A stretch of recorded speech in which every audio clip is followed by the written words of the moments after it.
Halo semua, jumpa lagi dengan Sena77.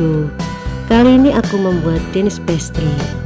Kulitnya berlapis-lapis, garing renyah di luar, tapi lembut di dalam. Ini cara membuatnya sangat mudah, pasti semuanya bisa. Nah, penasaran bagaimana cara membuatnya?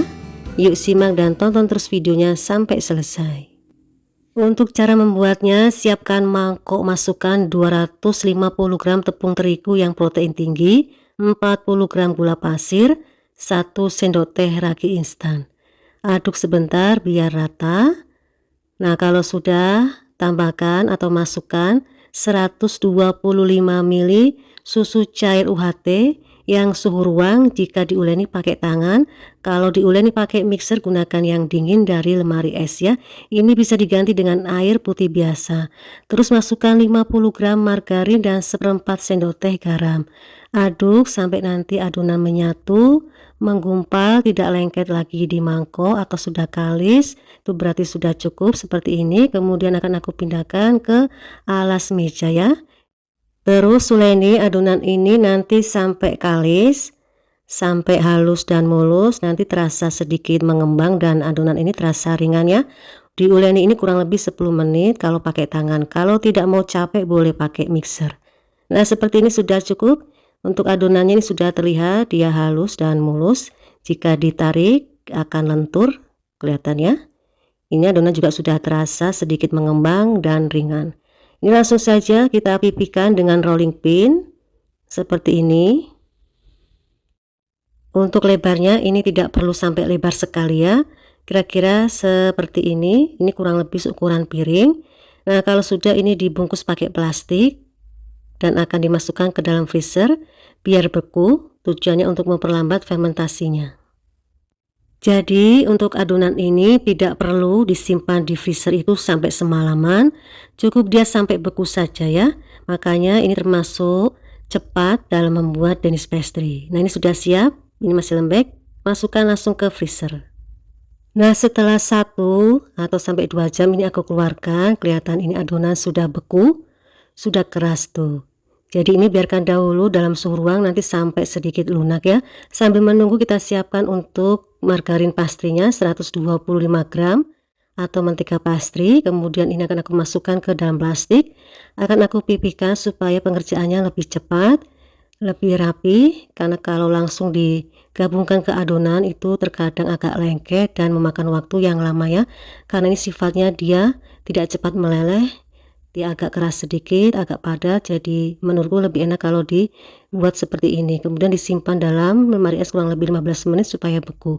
Nah, ini adonan tadi sudah sedikit lunak, bisa dibuka untuk bungkus plastiknya, kemudian pipihkan.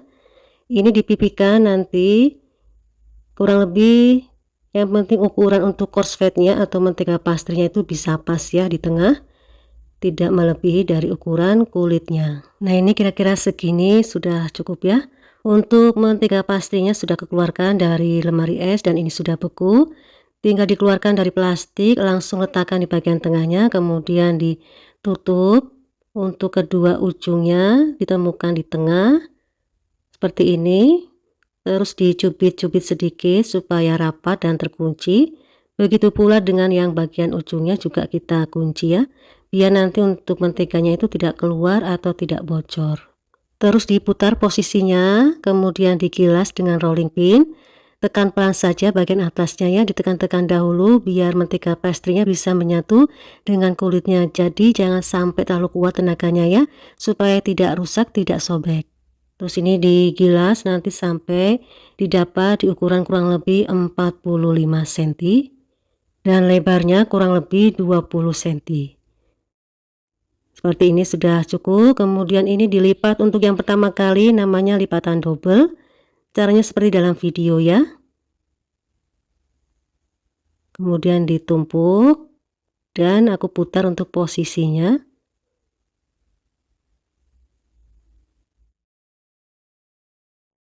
Terus digilas kembali. Sama untuk caranya, tekan dahulu bagian atasnya supaya aman, tidak rusak ataupun tidak sobek untuk kulitnya. Ini sama di sekitaran ukuran 45 cm untuk panjangnya. Kemudian ini dilenturkan dahulu, terus bagian ujungnya aku buang sedikit supaya lebih rapi ya. Kemudian dilipat untuk yang kedua kali, namanya lipatan single atau lipatan tunggal, seperti dalam video ya. Nah, di tahap ini sudah selesai, tidak perlu lagi dilipat-lipat. Ini sudah bisa disimpan di dalam freezer jika akan digunakan sewaktu-waktu. Tapi sebelum disimpan di dalam freezer, ini dipipihkan lagi ya, nanti di sekitaran ukuran 30 dikali 20 cm. Kemudian bagian pinggirannya bisa dibuang sedikit atau dirapikan supaya nanti bisa keluar untuk lapisannya ya, terlihat cantik. Tapi kalau mau digunakan langsung bisa.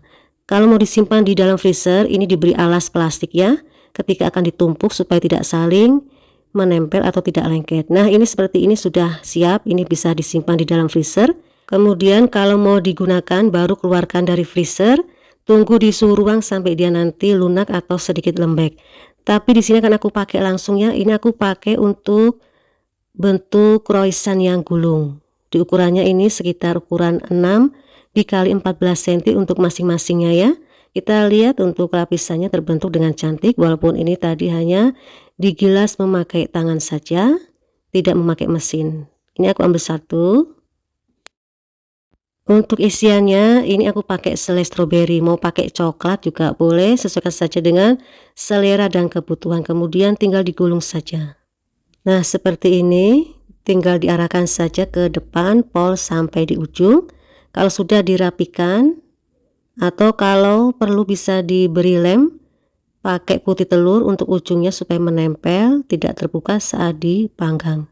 Terus ini aku letakkan di loyang. Untuk loyang aku pakai ukuran 30 dikali 30 cm. Aku alasi dengan kertas roti karena ini loyangnya ukuran 30, jadi langsung muat 6 sekaligus ya, tanpa ada yang antri. Lakukan hingga selesai semua dibentuk. Kalau sudah, nanti ini akan diistirahatkan, beri dengan tutup plastik supaya tidak kering, istirahatkan sampai mengembang 2 kali lipat, kurang lebih 1 atau sampai 2 jam, tergantung dari cuaca yang ada di rumah. Nah, seperti ini sudah cukup, ini tadi kurang lebih 90 menit atau 1 jam setengah. Terus akan aku olesi bagian atasnya dengan kuning telur yang aku tambahkan dengan susu cair. Kalau sudah diolesi semuanya seperti ini sudah siap untuk dipanggang. Untuk ovennya ini sudah panas merata ya, aku tadi panaskan selama 10 menit dengan api sedang ke besar sedikit atau nanti didapat di suhu 200 derajat Celcius. Loyangnya aku masukkan dan aku letakkan di rak tengah supaya bagian bawahnya tidak mudah gosong. Kemudian untuk apinya seperti ini ya. Ini api sedang ke besar sedikit, kita main di suhu 200 derajat Celcius untuk lubang atas. Ini aku tutup, ini dipanggang nanti kurang lebih 25 atau sampai 30 menit atau nanti sampai matang tergantung dari oven yang dipakai di rumah. Kalau perlu ini untuk loyang bisa diputar posisinya supaya bisa matang merata di menit yang ke-25 ya. Tapi tergantung dari ovennya juga, karena ini di sini aku sudah cukup matang yang merata, tidak perlu aku tukar atau aku putar untuk loyangnya. Nah, kalau sudah matang bisa dikeluarkan, tanda matang warnanya sudah berubah kecoklatan dan semua cairan atau minyak sudah set, sudah kering. Dalam keadaan panas aku olesi dengan madu biar tampilannya lebih cantik, lebih kinclong dan lebih mengkilat. Bisa dilihat untuk bawahnya ini cukup ya, matangnya tidak gosong, tiap layernya terbentuk tuh. Nah, ini aku iris dahulu nanti biar bisa dilihat untuk bagian dalamnya. Tereng, seperti ini untuk bagian dalamnya, terbentuk rongga-rongga ya, kayak rumah tawon atau rumah semut. Ini kalau bagian atasnya aku tekan dia berbunyi keras karena ini garing, renyah, kriuk. Tapi kalau dibuka bagian dalamnya ini terlihat seratnya seperti roti ya, dia lembut sekali, empuk, dan tiap lapisannya ini tipis seperti tisu dan matang sampai ke dalam. Untuk rasanya jangan khawatir, ini dijamin enak sekali, nggak kalah sama yang dijual di toko-toko bakery ataupun di mall-mall yang terkenal. Bagaimana, mudahkan dalam membuat Dennis Pastry? Oke, cukup sekian video kali ini, semoga bermanfaat. Jangan lupa pencet tombol subscribe untuk yang baru bergabung di channelku. Like jika suka, share, dan aktifkan juga loncengnya. Terima kasih, salam.